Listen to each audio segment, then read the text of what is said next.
Halo Bu. Ya, baik Ibu. Ibu menyetel ini pertemuan kita ini berapa menit Ibu? 1 jam Bu. 1 jam. Baiklah, kita mulai ya Bu ya. Iya Bu. Nah,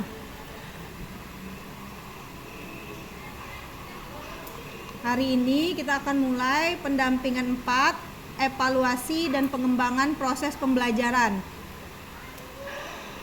Iya Bu. Kemudian kita akan melakukan percakapan pra-observasi kelas ya Ibu Pahlipi Novita. Iya Bu. Nah, tadi sudah saya jelaskan fokus pendampingan kali ini.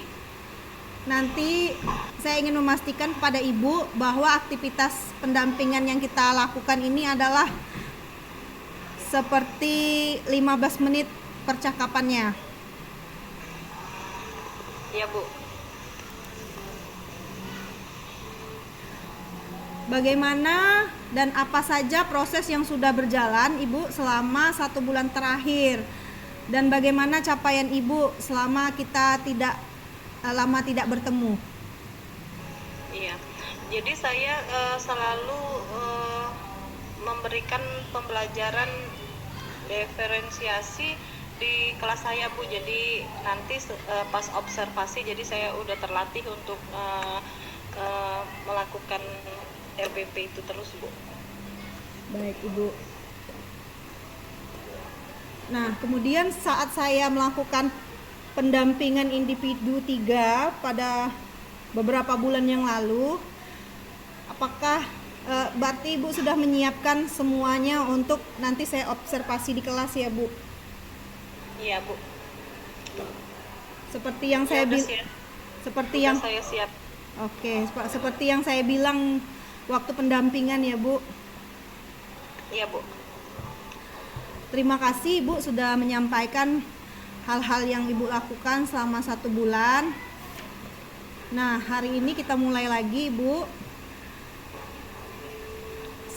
Sebelumnya RPP yang Ibu bagikan sepertinya sudah direvisi ya Bu ya? Iya.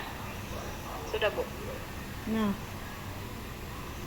nanti setelah dari percakapan kita ini nanti ada lembar observasi pra-observasi yang akan kita isi Bu.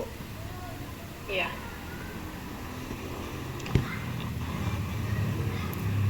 Di sini kita melakukannya pembelajarannya secara daring ya Bu. Nanti secara tatap mukanya saya ke sekolah Ibu pada saat PI 4 hari Senin. Nanti saya akan melakukan observasi minimal 2 jam pelajaran dengan durasi menit disesuaikan dengan jenjang sekolah di tempat Ibu bekerja. Iya Bu. Nah, Ibu Pahlipi Novita, kali ini kita percakapan kita itu untuk membangun antara saya sebagai PP dan Ibu sebagai CGP sebagai mitra dalam pengembangan kompetensi diri. Jadi kita sebagai teman untuk pengembangan kompetensi diri sesuai dengan fokus pendampingan individunya, evaluasi dan pengembangan proses pembelajaran. Nah, yang ingin saya tanyakan ke Ibu, nanti saat saya observasi, saya akan mencatat apapun yang terjadi di pembelajaran yang Ibu lakukan, dan nanti selama 2 jam pelajaran itu saya diam saja melihat Ibu, kemudian nanti setelah selesai baru nanti kita berbicara lagi pasca observasi di kelas. Nah, jadi tujuan besar dari supervisi dan tujuan besar dari percakapan awal ini adalah supaya saya tahu sebelum mengobservasi Ibu bagaimana targetnya, apa yang ingin dicapai. Selanjutnya saya ingin Ibu menyampaikan rancangan pelaksanaan pembelajaran dan menginformasikan aspek perkembangan yang hendak diobservasi. Iya, Bu. Silahkan Ibu menyampaikan kepada saya rancangan pelaksanaan pembelajaran yang telah Ibu buat, kemudian sampaikan kepada saya aspek perkembangan apa saja yang hendak diobservasi nanti. Iya, Bu. Jadi saya itu melakukan nanti RPP-nya itu mengenai menganalisis perubahan wujud benda. Jadi tujuan saya nanti itu agar siswa mampu menganalisis perubahan wujud benda yang terjadi dalam kehidupan sehari-hari, Bu. Jadi siswa nanti mampu menyajikan informasi tentang contoh perubahan wujud benda itu dalam kehidupan sehari-hari mereka dalam bentuk lisan maupun tulisan. Jadi yang ingin saya kembangkan itu di area pengetahuan atau kognitif, ya Bu. Jadi di mana siswa dapat mengetahui apa itu wujud benda, bagaimana perubahan wujud benda yang ada di dalam kehidupan sehari-hari, begitu, Bu. Baik Ibu, kita sudah menyepakati sasaran observasi ya Bu ya. Sasarannya Ya, Bu. seluruh siswa ya Bu. Terus yang diobservasi baik itu dari kesiapan belajar maupun KSE dan yang terdapat di dalam RPP berdiferensiasi yang Ibu buat. Waktu kunjungan kelas sudah kita sepakati Bu ya, waktu kunjungannya. Nah, Iya. kemudian nanti setelah saya observasi kita melakukan percakapan pasca observasi juga Bu. Iya. Siap.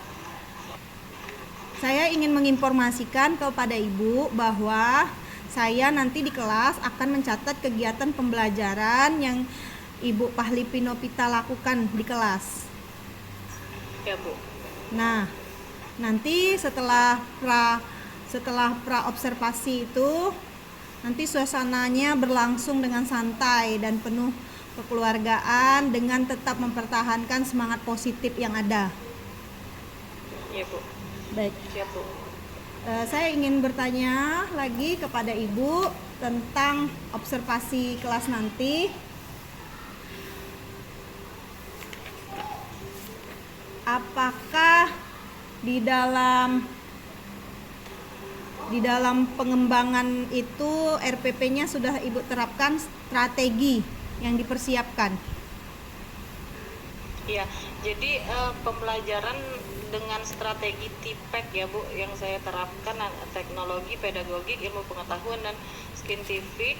Jadi di mana siswa itu dibagi menjadi 3 kelompok. Nanti ada gaya belajar auditori, terus gaya belajar visual, sama gaya belajar kinestetik. Jadi di sana nanti auditori itu mereka mendengarkan melalui infocus. Nanti ada video pembelajarannya, begitu Bu. Jadi kalau visual itu siswa diberikan beberapa benda sebagai contoh perubahan wujud benda seperti lilin, nanti ada es batu dan mentega, seperti itu ya Bu. Jadi kalau kinestetik nanti siswa akan saya berikan puzzle gitu Bu. Oh iya, berarti Ibu sudah Iya. mendapatkan tipe-tipe siswa itu ya Bu ya sebelum mempelajari materi tersebut. Nanti supaya diterapkan sesuai dengan gaya belajarnya ya Bu. Nah, kemudian nanti selama observasi Ibu, saya akan berfokus pada 3 kategori. Yang pertama, aspek mengembangkan lingkungan kelas yang memfasilitasi murid belajar secara nyaman Bu. Itu dinilai. Yang kemudian yang kedua, apakah Ibu mampu nantinya memandu proses belajar mengajar yang efektif. Kemudian yang ketiga, saya lihat di RPP-nya sudah ada asesmen. Nanti akan saya lihat apakah terlaksana melakukan asesmen dan menyediakan umpan balik. Ibu, untuk di RPP yang Ibu berikan kepada saya sudah lihat itu udah melakukan asesmennya, ada lembar kerja LKDP-nya juga, LKPD. Kemudian bagaimana cara Ibu untuk mengumpan balik siswanya Bu? Jadi saya akan melakukan pertanyaan-pertanyaan yang spontan Bu. Jadi apakah siswa itu memahami atau tidak, nanti kan mereka saya buat kelompok gitu ya Bu. Jadi mereka akan saya tanyakan dan ada LKPD yang saya berikan kepada mereka untuk mereka isi Bu. Baik Ibu. Nanti di situ ya Bu, salah satunya adalah penerapan disiplin, kemudian pemberian motivasi. Ibu Iya. sudah di awal RPP-nya udah pemberian motivasinya, coba sedikit kasih contoh kepada saya Bu. Iya, misalnya saya akan memberikan motivasi siswa itu untuk apa kalau kita bersungguh-sungguh itu tidak akan pernah mengkhianati hasil. Jadi belajarlah dengan sungguh-sungguh agar hasilnya akan baik gitu Bu. Jadi saya akan memberikan motivasi seperti itu terus untuk di pembelajaran saya. Baik, terima kasih Ibu.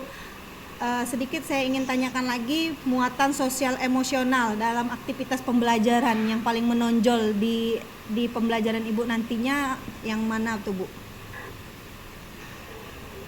Jadi emosionalnya Pak tentang ini Bu. Jadi tentang gaya belajar yang sepertinya auditori Bu. Jadi siswa itu kan mendengar suara dan melihat video, jadi mereka lebih memahami apa pembelajaran itu kan lebih seperti nonton film gitu ya Bu. Jadi mereka akan lebih saya fokuskan ke situ Bu. Baik Ibu, terima kasih ya Ibu atas yang telah disampaikan kepada saya. Nanti saya akan melihat Ibu di observasi nanti. Sampai ketemu lagi ya Ibu nanti ya. Tetap semangat Ibu menjalankan pendidikan dan menjalankan pembelajaran yang berpihak pada murid seperti RPP yang Ibu buat. Iya Bu, terima kasih Bu. Ya, terima kasih Bu. Mohon maaf jika adalah salah kata. Terima kasih atas waktunya Ibu. Tetap semangat, tinggal sedikit lagi. Iya Bu. Assalamualaikum warahmatullahi wabarakatuh.